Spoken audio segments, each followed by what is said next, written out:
This is the Magpul Rifleman Loop Sling, and you're going to think that this is a commercial for the Rifleman Loop Sling. And the reason why, it attaches like an old school 2-point sling, and with some adjustment, you want to get this main buckle out to a certain length so that you can twist your sling a quarter turn outboard, stick your arm through,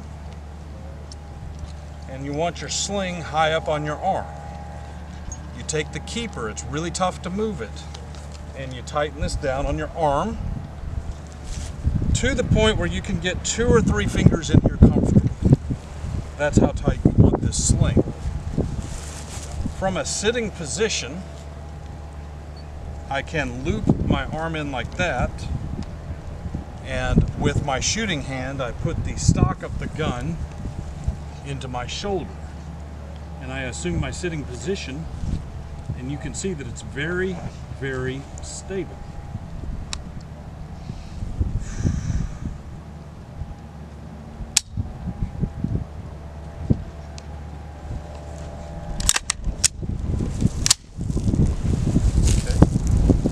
From the prone position,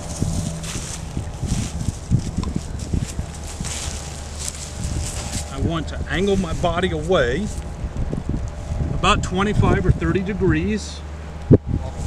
One more time, loop my hand inside like so. Guide the stock into my shoulder. Acquire my sight picture.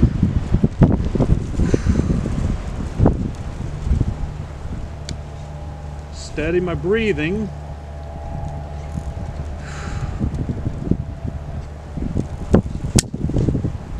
Now I'm not holding really tight up here. Just barely touching the gun.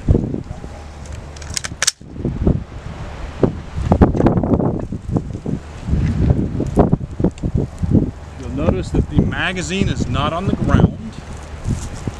And you'll notice that the tension in the sling is taut. It's thumb tight. It's not going to go anywhere.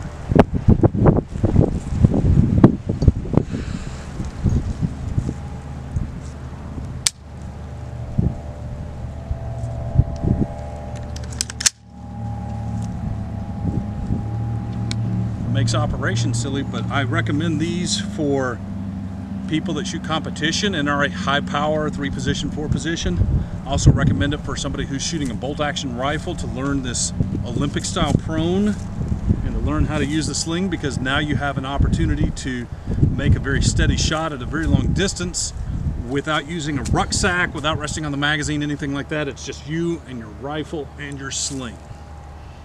So that's my recommendation for the Rifleman Loop Sling from Magpul. It's about 20-25 bucks. Questions? No. Good stuff. Good stuff. That will be me tomorrow in the yard. Would anybody like bonus material? Absolutely. Your tension on the sling is applied by tucking it in and then looping my arm over. One more time, I'll do this again because that's a great question. Take the sling and turn it a quarter turn outboard. Stick your arm in here until it's all the way up your arm like that. Then you would bring your keeper back down like this. And I'm demonstrating it sitting, but you can do this in prone too. You bring your hand up and over into there, and then when you direct your stock into your shoulder, you see how that sling gets taut. Some common mistakes. People will adjust the keeper up here so tight that it cuts off the circulation in your hand. That's not the correct way to do it. What that will actually do, in addition to having a tourniquet effect, is it will increase your blood pressure in your whole body, which does not lend to better shooting. It will increase your blood pressure in that arm, which will increase your pulse, and it'll give it that kind of a wobble effect in your scope. Now, I'm exaggerating that effect here, but you'll see that in your scope. Anybody who's shot in a scope, you've seen the wobble from your pulse, from your heartbeat, and you try to shoot between heartbeats. And if your heart is beating faster and harder, that becomes more difficult. So you don't want this so tight that it's cutting off circulation. You can see my hand is not purple or white or anything like that. It's just dirty because I put it on the ground. That's it. So over and under, just like so. And you see how that doesn't, I'm gonna take an extra moment, make sure this doesn't get twisted all funky, make sure it lays flat against the back of my hand. Some people like wearing a shooting glove when they do this, that's fine.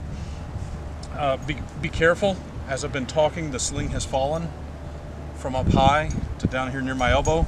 For proper application, it needs to be up high on the shoulder, really close to the shoulder. When I'm sitting,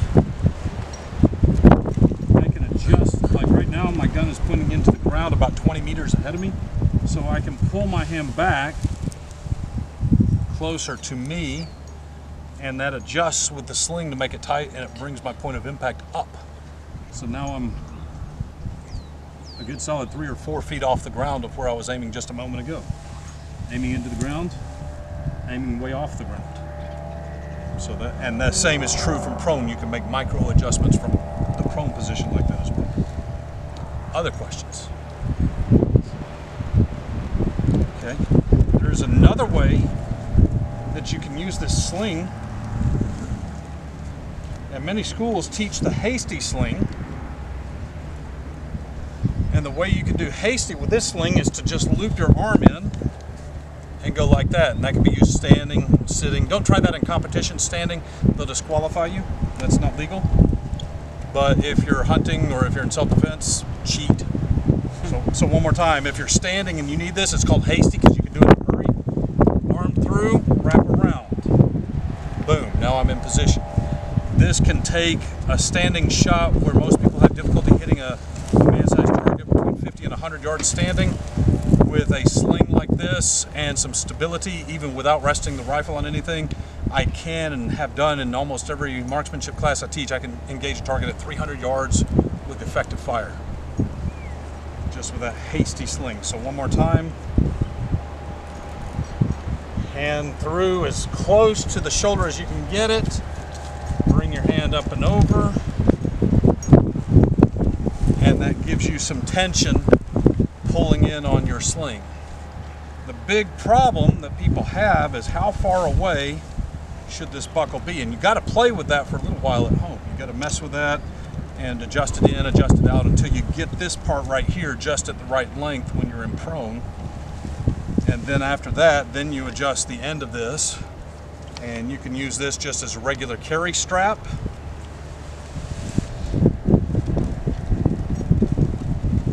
Like so. You can carry the rifle like that very quickly, and you'll see that I adjust this end of it so that from a standing position I could do a ready up like this very quickly, very easily. Is it as good as your normal tactical 2-point slings? Not quite as comfortable to carry, but with this much work you can really make it into a very useful tool, and especially somebody shooting a bolt action, something where you cannot rest the magazine on the ground and deploying the bipod might take too long. Getting into that sling might be another option for you. Other questions? You're good. One more time, just a little bit of detail on the prone.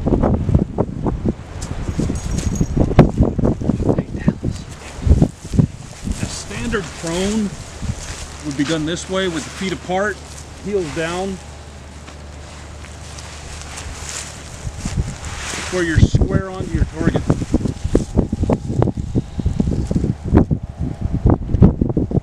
That's a good prone, it's very stable. When you're going to use a sling, what you need to do is cant your body off to the side about 25-35 degrees. Hike the leg that's behind you. The number one mistake I see people make when they're new and they do this is this feels more comfortable. Yeah, and you fall right over too. So you want to hike the leg that's behind you. This is for recoil stability. And then of course use your sling to your advantage. So that's an Olympic prone versus a standard military style prone.